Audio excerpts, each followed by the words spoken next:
नमस्कार दोस्तों, स्वागत है आप सभी का एक बार फिर से टीचिंग वाला पर। मेरा नाम कमलदीप सिंह है और आज के इस वीडियो में मैं आपको बताने वाला हूं कि सीटीईटी के एग्जामिनेशन को पास करने के लिए क्या कट ऑफ आपकी होती है, सीटीईटी एग्जाम को पास करने के लिए कितने नंबर आपको चाहिए होते हैं और सीटीईटी एग्जाम को पास करके क्या फायदे आपको यहां पर मिलते हैं। तो चलिएगा स्टार्ट करते हैं आज के इस सेशन में इस बेहतरीन चीजों को। देखिएगा, सबसे पहले अगर मैं बात करता हूं यहां पर कि आज के इस वीडियो में हम क्या डिस्कशन करने वाले हैं कि सीटीईटी का एग्जाम क्यों कराया जाता है, क्या रीजन होता है इसका, कौन कंडक्ट कराता है। आप सीटीईटी के एग्जाम की प्रिपरेशन कर रहे हैं तो आपको इसके बारे में पूरी जानकारी होनी चाहिए। सीटीईटी का जो एग्जामिनेशन है वो आपका सीबीएसई के द्वारा कंडक्ट कराया जाता है। हर साल ये एग्जाम कंडक्ट कराया जाता है। साल में 2 बार भी ये होता है, बीच में ये साल में 1 बार हुआ था, लेकिन दोबारा से इसको साल में 2 बार अब कंडक्ट कराया जा रहा है। अब ये 2 लेवल पर होता है, एक तो पेपर 1 होता है, एक पेपर 2 होता है। पेपर 1 की अगर मैं बात करता हूं तो पेपर 1 उन छात्रों के लिए होता है जो कक्षा 1 से लेकर कक्षा 5 तक के बच्चों को पढ़ाना चाहते हैं, उनके लिए शिक्षक बनना चाहते हैं। तो बेसिकली सीटीईटी का फुल फॉर्म होता है सेंट्रल टीचर एलिजिबिलिटी टेस्ट।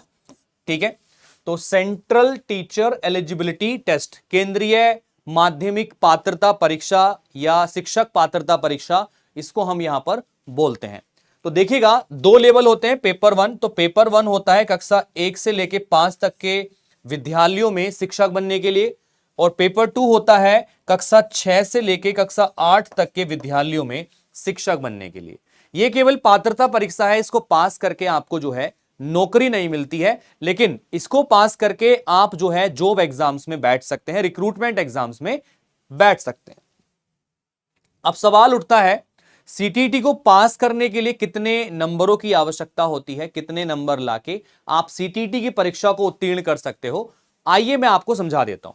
देखिएगा सबसे पहले अगर आप जनरल कैटेगरी में आते हैं, सामान्य कैटेगरी में आते हैं, ठीक है, तो सामान्य कैटेगरी के बच्चों को यहां पर 60% मार्क्स चाहिए होते हैं पास होने के लिए।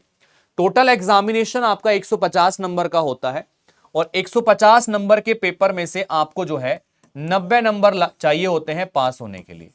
आप अगर 90 नंबर लेके आ जाते हैं तो आप ये एग्जाम क्वालिफाई कर जाते हैं इन जनरल कैटेगरी। इसके अलावा आप अगर ओबीसी, एससी या एसटी कैटेगरी से बिलोंग करते हैं तो आपको 55% मार्क्स चाहिए होते हैं पास करने के लिए। 150 में से 82 नंबर लाके आप इस एग्जाम को क्वालिफाई कर सकते हैं, आप अगर ओबीसी कैटेगरी में आते हैं तब। इसके अलावा इसकी जो वैलिडिटी है वो लाइफ टाइम आपकी होती है, यानी कि आप अगर एक बार सीटेट का एग्जाम क्वालिफाई कर लेते हैं तो आप जीवन भर शिक्षक भर्ती परीक्षाओं में बैठ सकते हैं। यह आपका लाइफ टाइम वैलिड होता है आपका।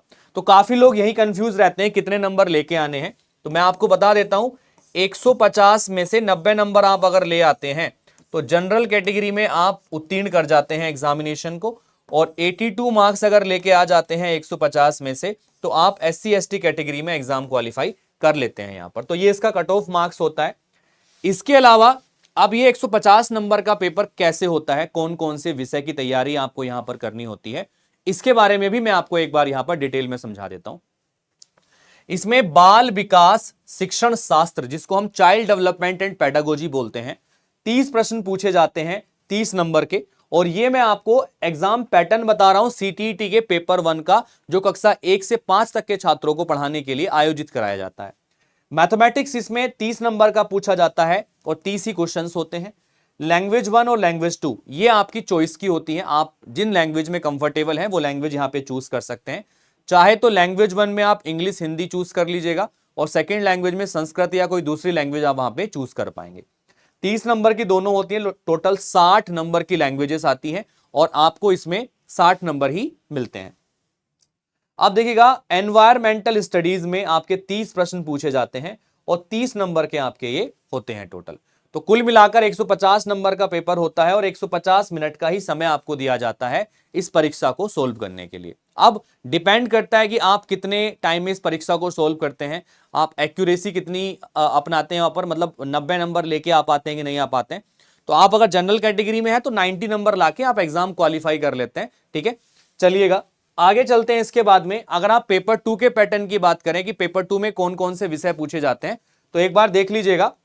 इसमें चाइल्ड डेवलपमेंट और पेडागोजी के 30 क्वेश्चन 30 मार्क्स के होते हैं। लैंग्वेज 1 30 क्वेश्चन 30 मार्क्स के आते हैं। आपके लैंग्वेज 2 30 क्वेश्चन 30 मार्क्स, वही लैंग्वेज 1 और लैंग्वेज 2 आपकी चॉइस की होती है, जो आप चाहे चूज कर सकते हैं इसमें। अब दो तरीके की ब्रांच यहां से बढ़ती है पेपर 2 में, यानी कि जो लोग ऐसे हैं जो एसएसटी चूज करते हैं, सोशल स्टडीज चूज करते हैं, उनके लिए 60 प्रश्न सोशल स्टडीज के आते हैं, और जो लोग मैथ एंड साइंस चूज करते हैं उनके लिए 60 प्रश्न मैथ एंड साइंस के लिए पूछे जाते हैं। कुल मिला के 150 नंबर का पेपर होता है, और 150 ही मार्क्स आपको यहां पे काउंटिंग होते हैं, यानी कि 150 में से ही आपको नंबर दिए जाते हैं। तो अब आप खुद देखिएगा कि आपको किस तरीके से प्रिपरेशन करनी है कि आप अपने एग्जाम को पहले ही अटेम्प्ट में क्वालिफाई कर लें और बेटर तरीके से जॉब प्राप्त कर लें। तो ये कट ऑफ मार्क्स थे, पैटर्न था एग्जाम का। अब हम बात कर लेते हैं यहां पर कि सीटीटी के एग्जाम को पास करने के बाद में कौन कौन से ऐसे एग्जाम्स हैं जहां पर आप एलिजिबल हो जाते हो, आप वहां पर बैठ के तैयारी कर सकते हो, यानी कि आप उन एग्जाम्स के थ्रू टीचर बन सकते हो। तो देखिएगा, सीटेट के बाद अगर आप क्वालिफाई कर लेते हैं एग्जाम सीटेट को, तो उसके बाद आपके पास बहुत सारे अवसर होते हैं। आप स्टेट लेवल वैकेंसीज में जा सकते हैं, आप सेंट्रल लेवल वैकेंसीज में जा सकते हैं। तो अगर मैं स्टेट लेवल वैकेंसीज की बात करता हूं, तो स्टेट लेवल वैकेंसीज में DSSB की वैकेंसी आती है, आपके यूपी की वैकेंसी आ जाती है, जैसे कि सुपर टेट का एग्जाम होता है यूपी में, आप सुपर टीटी की परीक्षा दे सकते हो। अभी बीपीएससी का एग्जाम हो रहा है बिहार में, तो बीपीएससी टीआरई की परीक्षा में बैठ सकते हो आप। तो ये डिफरेंट स्टेट लेवल एग्जाम्स हैं जहां पर आप सीटेट के बाद एलिजिबल हो जाते हो। और साथ में अगर मैं नेशनल लेवल एग्जाम की बात करता हूं, आप अगर सेंट्रल लेवल एग्जाम्स की बात करें, तो आपका केंद्रीय विद्यालय संगठन, नवोदय विद्यालय संगठन, आपका EMRS, तो ये ऐसे एग्जाम्स हैं जहां पर आप अप्लाई कर पाओगे। ऐसे और भी बहुत सारे एग्जाम्स होते हैं जो आपके लिए यहां पर टीचिंग की जॉब्स को जो है देते हैं।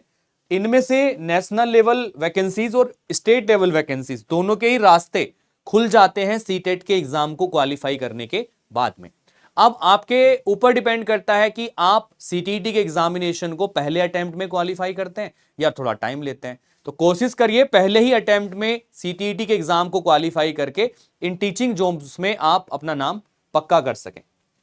तो चलिएगा, अगर मैं बात करता हूं कि स्टडी मटेरियल या फिर चीजें कहां से प्रिपेयर आपको करनी है, इसमें ना प्रॉपर तरीके से पूरे पेपर में एनसीईआरटी के अलावा कुछ नहीं पूछा जाता है।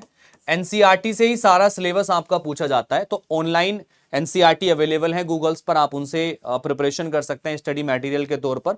या फिर आप सभी लोग जानते हैं कि टीचिंग वाला आप सभी को फ्री और पेड क्लासेस के थ्रू तैयारी यहां पर कराता है, ठीक है। तो आप टीचिंग वाला पर अपनी प्रिपरेशन कर सकते हैं। मैं मैथमेटिक्स आपको पढ़ाता हूं, तो आप मैथ्स क्लासेस ज्वाइन कर सकते हैं डेली, ठीक है। बाकी टीचर्स की भी क्लासेस होती हैं। मैथ्स क्लास आपकी 12 PM पर होती है डेली, तो आप डेली हमारे साथ 12 बजे जुड़ सकते हैं अपने एग्जाम की प्रिपरेशन को करने के लिए, ठीक है भाई। चलिएगा, अब देखिएगा, सबसे पहले आपको कुछ इंपॉर्टेंट चीजों पर फोकस करना होता है।